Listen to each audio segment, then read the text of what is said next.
Orang pertama yang disunat siapa? Nabi Adam. Ada yang jawaban yang lain? Orang pertama yang disunat Nabi Ibrahim. Nabi Ibrahim itu orang pertama yang dikhitan.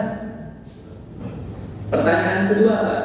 Waktu orang-orang Mekah masuk Islam, kan yadkhuluna fi dinillahi afwaja. Ada 2000 orang Mekah yang masuk Islam, Pak. 2000.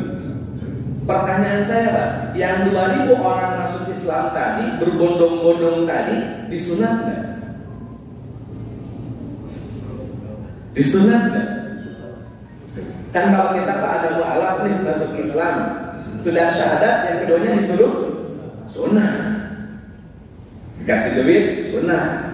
Kenapa? Mu'alaf. Orang makan, Pak, mu'alaf 2000. Abu Sufyan, Muawiyah bin Abi Sufyan, dan lain-lainnya lah. Mereka masuk Islam, Pak. Pertama kali mereka masuk Islam pada Khutbah Mekah. Yang quluna fi dinillahi afwaja. Pertanyaannya, mereka disunatkan?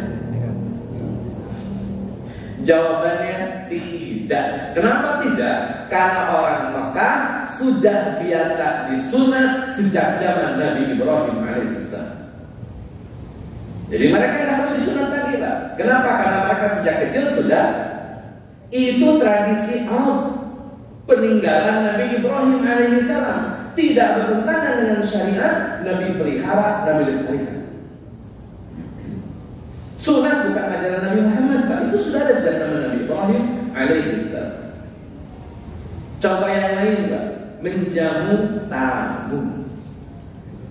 Saya perjelas nih, Pak. Waktu Nabi SAW pulang dari Gua Hiro, baru pulang, gemeteran karena ketemu dengan malaikat Jibril. Nyampe di rumah, zamiluni, diselimutin sama Khadijah radhiyallahu anha. Kemudian Nabi komentar, Pak, kata Nabi, sepertinya Allah hendak melakukan sesuatu yang buruk kepadaku. Kata Nabi Muhammad, Pak, sallallahu alaihi wasallam, roman-romannya Allah bakal kasih yang buruk nih buat kami. Kata Nabi Muhammad di hadapan Khadijah. Khadijah menyampaikan statement, Pak, diabadikan dalam kitab Sahih Bukhari nomor 4. Ketika kaifatul wahyi ila Nabi sallallahu alaihi wasallam, ketika pembahasannya bagaimana wahyu turun kepada Nabi Muhammad, Imam Bukhari mencantumkan di hadis nomor 4, kata Khadijah radhiyallahu anha, kata beliau, wallahi demi Allah, la yukhzikallahu, Allah tidak akan menghinakanmu wahai suami, kata Khadijah. Kenapa? Karena engkau orang yang rajin menjamu tamu. Jadi Nabi Muhammad, Pak, dari dulu sudah sering menjamu. Jadi menjamu tamu itu bukan jadi Nabi terus ada perintah menjamu tamu, Pak. Menjamu tamu sudah ada sebelum masa kenabian. Sebelum, Pak, itu bukan sesudah. Sunat itu sebelum kenabian sudah ada.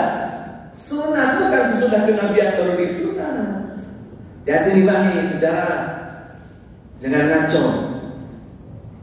Hadirin rahimahullah rahimakumullah, siapa orang pertama yang menjamu tamu? Jawabannya Nabi Ibrahim alaihissalam. Nabi Ibrahim diabadikan dalam surat Az-Zariyat, surat ke-51 ayat 26, 27, 28. Ketika Nabi Ibrahim kedatangan 3 orang tamu, Jibril, Mikail, dan Israfil. Jibril, Mikail, dan Israfil, atau 2 orang malaikat, atau 3 orang, antara 2 atau 3. Jibril dan Mikail datang ke rumahnya Nabi Ibrahim alaihissalam berwujud sebagai manusia. Nabi Ibrahim kedatangan tamu, Pak. Pertama kali Nabi Ibrahim kedatangan tamu, maka Nabi Ibrahim kemudian datangi istrinya di dapur. Kata Ibrahim, punya makanan apa kita? Ada lembu bangku, anak sapi, ya udah pasak. Maka Nabi Ibrahim menghidangkan masakan anak sapi itu kepada tamu-tamunya, tapi tidak ada satupun yang makan. Kata Nabi Ibrahim, Pak, jabarkan dalam Al-Quran, faqarrabahum ilaihim qala ala ta'kulun. Maka Nabi Ibrahim mendekatkan hidangan makanan itu kepada mereka. Kemudian kata Nabi Ibrahim, ala ta'kulun, monggo dimakan. Itu zaman pertama kali, Pak, di dunia ini yang melakukan Nabi Ibrahim alaihissalam. Cuman masalahnya nggak dimakan karena memang kepala malaikat. Kalau dan bakar yang dihidangkan dan bakar makan. Dan itu ada sunnah Pak, kalau menghidangkan sesuatu deketin ke yang jadi tamu, sodorin, faqarrabahum ilaihim, deketin ke tamu. Ini nyuruh minum ke tamu, minumannya jauh. Kata tamu gimana saya mau ngambil? Deketnya sambal lagi, susah kan? Deketin kan? Itu sunnah Nabi. Silakan dicek dalam surah Az-Zariyat, surat 50. Hadirin ikhwatina rahimakumullah, kalau tradisi, realitas sosial, budaya Arab yang sudah berpuluh-puluh tahun ada dan itu tidak bertentangan dengan syariat, bahkan Nabi Muhammad melanjutkan melestarikannya. Contoh lain Pak, saya tanya dulu, Nabi Muhammad nikah usia berapa tahun? Berapa tahun Nabi Muhammad nikah? 25, sudah jadi Rasul belum? Pertanyaan saya, akad nikah Nabi Muhammad kayak gimana?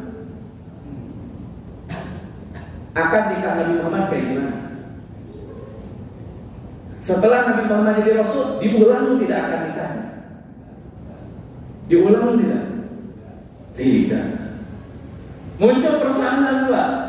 Nabi bayar mahar tidak waktu nikah? Bayar mahar enggak? Bayar Pak, berapa maharnya? 20 ekor unta Pak, kebanyakan 100 20 ekor unta itu mahar Nabi untuk Khadijah radhiyallahu anha. Siapa walinya? Bapaknya Khadijah. Siapa saksinya di antara dua keluarga antara Khadijah dengan keluarga Nabi Muhammad sallallahu alaihi wasallam? Ada ijab kabul, ada ijab kabul. Bahkan Pak, ada khutbah nikahnya. Siapa yang ngasih khutbah nikah? Abu Thalib pamannya. Dari mana Ustaz punya data? Buka Syirah Ibnu Hisham tentang Nabi Muhammad SAW menikah dengan Khadijah radhiyallahu anha. Maksud saya gini Pak, rukun nikah yang 5, ijab kabul, laki perempuan, ijab kabul, wali, saksi, mahar, itu sudah ada sejak zaman Nabi Ibrahim alaihissalam yang oleh Nabi Muhammad dilestarikan. Kenapa? Tidak bertentangan dengan syariat. Tidak ada nasih mansuh, tidak ada amandemen terhadap syariat yang lama. Berarti syariat yang lama sebelum ada yang menghapus tetap berlaku. Itu hukum Pak. Kalau hukum belum ada yang ganti, belum ada hukum yang baru, hukum yang lama tetap berlaku. Kita jamu tamu nikah. Jadi sebenarnya Pak, sikap Nabi tentang realitas sosial bertentangan dengan syariat, hilangkan. Kalau ada yang tidak bertentangan dengan syariat, pertahankan, lestarikan. Ketika Nabi menghadapi realitas sosial, budaya, tradisi masyarakat. Jadi dua sikap Nabi menghadapi realitas sosial: menafikan, menghilangkan, menyingkirkan karena bertentangan dengan syariat, tidak dibuang, malah dipertahankan, dilestarikan kalau tidak bertentangan dengan syariat, bahkan sesuai dengan nilai-nilai syariah. Yang ketiga, ada fenomena baru Pak. Fenomenanya secara istilah, ini istilah benar Pak, tapi praktek keliru. Saya ulang Pak, istilah yang dipakai oleh orang Arab benar, tapi prakteknya keliru. Maka Nabi tinggal memperbaiki prakteknya, bukan menghapus istilahnya. Ini cara ketiga Pak, karena fenomenanya beda. Fenomena yang muncul adalah istilah yang digunakan benar, tetapi prakteknya keliru. Maka Nabi tinggal merubah praktek dan membiarkan istilahnya. Contoh sholat. Sholat sudah ada sejak zaman Nabi Ibrahim alaihissalam. Dalam surat Ibrahim, Bapak catat saja, nanti cek aja di rumah.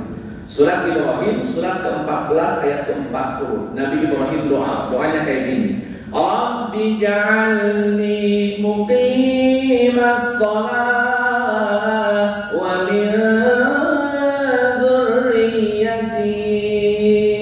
Itu doa Nabi Ibrahim. Kata Nabi Ibrahim, ya Allah, jadikan hamba orang yang ahli sholat. Berarti Nabi Ibrahim sholat. Orang Arab tak sholat. Saya ulang, orang Arab itu sholat, tapi sholatnya beda dengan sholat Nabi Ibrahim alaihissalam. Bagaimana sholatnya orang-orang Arab di zaman Nabi? Surah Al-Anfal ayat 36. Al-Anfal surat ke-8 ayat 36. Kalimat ini, wa ma kana sholatuhum illa muka'an wa tasdiyah. Kata Allah Azza wa Jalla, dan mereka sholat, tidaklah mereka sholat illa kecuali mukaan, bersiul, wa tasdiyah, tepuk tangan. Itu sholatnya orang-orang Arab. Jadi orang Arab sholatnya salah. Maka Nabi Sallallahu Alaihi Wasallam mempertahankan diksi sholatnya, memperbaiki prakteknya. Itu cara Nabi menghadapi kearifan lokal, Pak. Cara Nabi menghadapi budaya, cara Nabi menghadapi tradisi. Gitu caranya, Pak. Ada manhajnya, ada caranya. Tidak main hajar aja, Pak. Apalagi main sikat, ya. Ada kerangka yang dibangun oleh Nabi. Permasalahannya ya harus